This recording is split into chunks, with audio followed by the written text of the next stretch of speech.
কারো কাছে যদি কোনো তথ্য থাকে এবং যদি কেউ আমাদেরকে দেন, আমরা তাদেরকে সহায়তা করি নাই বা সেখানে কোনো কাউকে দেখা যাচ্ছে আমরা করছি না, এই ধরনের কখনোই হবে না। র্যাব সবসময় আপনাদের সাথে আছে, সাধারণ জনগণের সাথে আছে, এবং আমরা সবসময় আমাদের উপর যে দায়িত্ব কর্তব্য যেটা আছে ম্যান্ডেট অনুযায়ী আমরা সেটাকে অনুসরণ করে আমাদের সর্বোচ্চ আমরা করে যাব।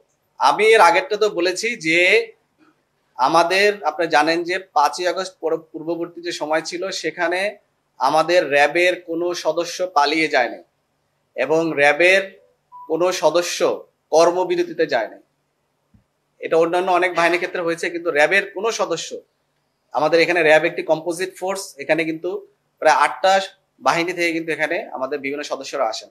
সেখানে মূল যে প্রায় 44% কিন্তু আসে পুলিশ থেকে, এবং এই সবচেয়ে বড় অংশটাই হচ্ছে পুলিশের এখানে। তো কিন্তু এখানে আমাদের কিন্তু যেটা অলমোস্ট 50%-এর কাছাকাছি, অর্ধেক। তো সেখানে কিন্তু, এবং আমরা কিন্তু র্যাব খুবই একটা ছোট একটা বাহিনী, 10,000-এর কাছে প্লাস মাইনাস একটা ফোর্স আমরা। সো এই 10,000 ফোর্সের ভিতরে 44% পুলিশ, কিন্তু আমাদের কোনো সদস্য কিন্তু পালিয়ে যায় নাই এবং কোনো সদস্য কিন্তু কর্মবিরত যায় নাই। আমরা প্রথম থেকে যেভাবে একসাথে ছিলাম, আমরা শেষ পর্যন্ত একসাথে ছিলাম। এখানে অনেকের অনেক ধরনের সমস্যা ছিল, কিন্তু আমাদের র্যাব ফোর্সেসে কখনোই কিন্তু কোনো সমস্যা হয়নি।